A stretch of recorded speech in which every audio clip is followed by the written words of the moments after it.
flags over here. Why have one carrier or one community update when you can have two? And that's exactly what we've got here. Mary O'Connell joining us for Running on Ice. Mary, how are you doing? I'm good. How are you guys this morning? Great. We're going to be talking about basically the newbie getting involved with temperature-controlled freight for the first time.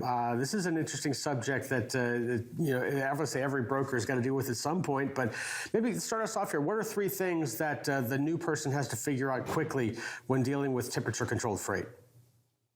The most important thing is obviously just know what the temperature is supposed to be. But no, this week we kind of get to have a, what I like to call is a beautiful crossover event. We, dive into the brokerage side of temperature controlled freight and what that looks like, because it's a very important part of the cold chain, obviously, as a lot of cold shippers will use brokerages to move their goods. So, and really, the biggest thing that you need to know is when you first just jump into a brokerage or you first start your brokerage, don't just start with cold chains. Start with regular dry van, understand the transportation industry, get your feet wet there. And then after you feel confident with that, then jump into reefer and refrigerated and temperature controlled freight, because everything you know about dry van, just throw it out the window because you're going to be learning it all over again.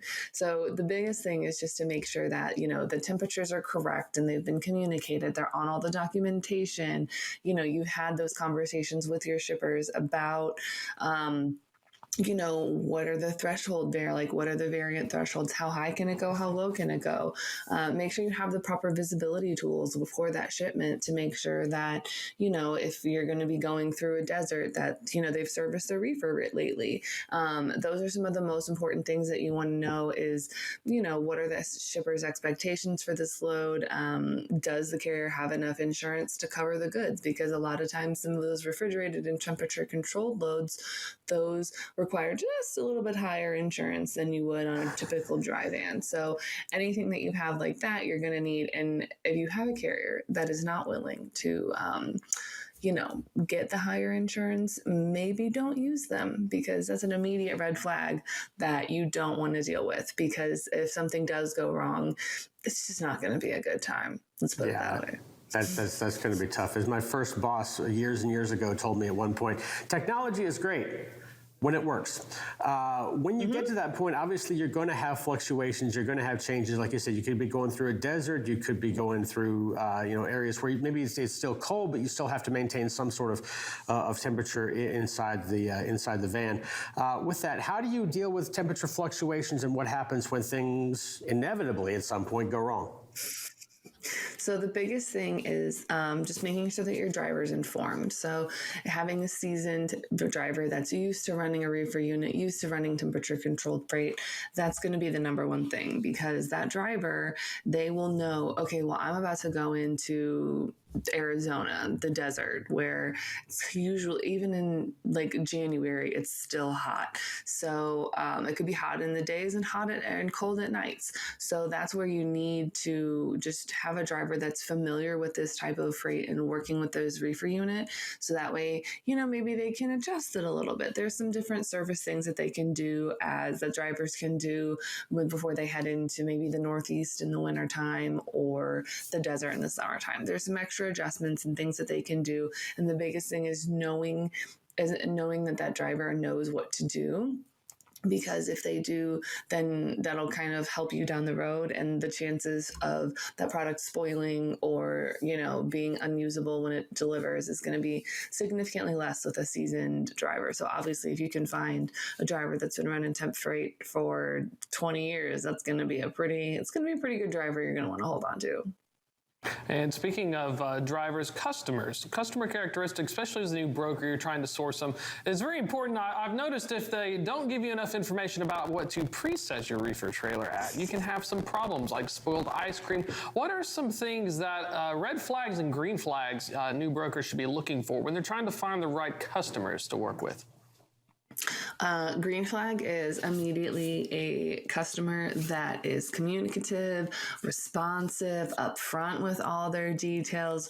We love a customer that over communicates and has all of their expectations and needs just laid out from the day one. That is like the chef's kiss of customers. They are beautiful. They are wonderful. They are truly a unicorn, though, because in reality, no, not a lot of shippers are going to say, well, here's everything I have. Here's everything I want you to do. Okay, have fun. Unfortunately, sometimes customers are a little less forthcoming with that data. So, for example, if you have a customer that says, oh, yeah, it's just a couple produce loads, but they never really tell you exactly what it is until you get there or until maybe you get extra details.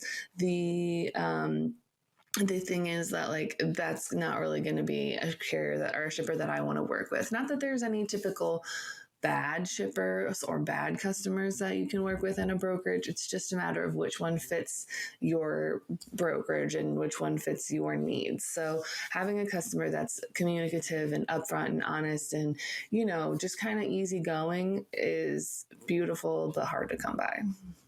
Obviously, there are some aspects of temperature-controlled freight which are much easier than others. For instance, electronics, you don't want them, obviously they don't necessarily have to be temperature controlled, but you do want to watch the temperature of electronics, for instance, in the dry van, or if you want to do some more temperature-controlled areas there.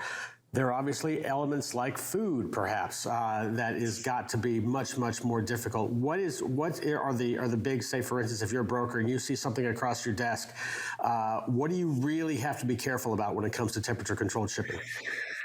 The first thing that comes to mind is something that Thomas mentioned earlier, and that's ice cream. If you're shipping ice cream, when that goes bad, it goes bad, and it's a mess, and it's a nightmare, and it's a no for me. But then again, I also am one of the weird ones that say, oh yeah, I'll haul produce, I'll haul harvest season stuff anytime. But that's because ag is what I'm familiar with. So food is I'm not as familiar with. So to me, that's its own beast. But generally, most people would say that produce is kind of a pain to deal with because when it's harvest season, when you have to have those trucks at the fields ready to go, that just happens like that. Like it just is like a switch overnight. You could call the farmer every day and he would go, not yet. It was a little too wet this morning. Not yet. Okay, go. And then all of a sudden you just have to have the trucks there. It's kind of just like it's a masterful game of hurry up and wait, because then as that one goes, then it just kind of domino effects across the country. And if you're just a week late on that, then you're just going to continue being a little bit late for everything. So I think that, and then obviously hauling produce comes with its own host of issues because it's food grade and it has to be consumed by us. So there's a lot more regulations that go with it, which as a consumer, I am very, very grateful for. But as someone who gets annoyed with those regulations, I get annoyed, but I know that it's for the overall long-term good, so it's worth it. But yeah, I would have to say that produce and some of those frozen dairy items, just because when dairy goes bad, it goes bad, and it's just sticky and stinky, and there's no way to salvage it. Yeah, let's talk about that just for a little bit. We got about a minute left here. Obviously, not 100% of all loads go as planned. So what would be your advice, if any, when it comes to a situation where you've got a load that, unfortunately, the refrigerator didn't work and all of a sudden you've got a bad load? How do you handle that? My approach is slightly different than other people's, as in I want to tell the customer as soon as possible that something went wrong. Other people like to try to hide it, which isn't exactly the best. Never hide things from your customers. They will find out and it just won't be good when it happens. So I would say just tell the customer, like if you find out the reefer failed, find out when it failed, where it is, how far that driver is from the destination. Because a lot of times, for example, when you haul kegs of beer, they can only be outside of a temperature controlled environment for 6 hours. So if your reefer unit fails 3 hours away from the destination, then you're probably fine. But you have to tell your customer ahead of time so that way they know that they have to get that truck unloaded very quickly and they have to temp everything that comes there.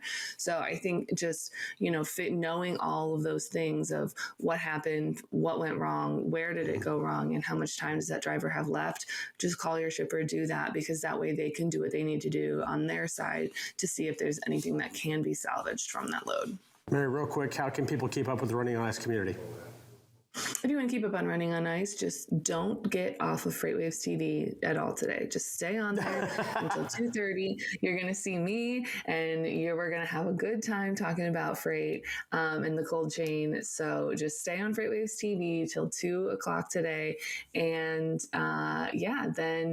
then after that, you can find me on Twitter at Mario_119, and you can subscribe to the newsletter on freightwaves.com/runningonIce. Mary O'Connell, thanks so much for joining us.